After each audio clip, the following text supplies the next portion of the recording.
தந்தை அவனை பார்த்து அழுதார். நான் உன்னை நம்பி இருந்தேன் என்று சொன்னார். அந்த ஒரு வார்த்தை விக்னேஷின் உள்ளத்தை சிதைத்தது. அவன் உணர்ந்தான், அந்த ஒரு சிறிய தவறு எப்படி ஒரு பெரிய நஷ்டமாக மாறியது என்று உணர்ந்து கொண்டான். மருத்துவமனையில் பல நாட்கள் விக்னேஷ் கழித்தான். அவன் உடல் குணமடைய தொடங்கியது. ஆனால் அவன் மனம் அது இன்னும் காயத்திலேயே இருந்தது.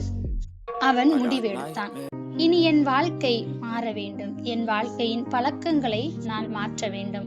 அவன் பழைய பழக்கங்களை விட்டுவிட்டான். மீண்டும் அவன் வேலைக்கு சேர்ந்தான், குடும்பத்தை கவனித்தான்.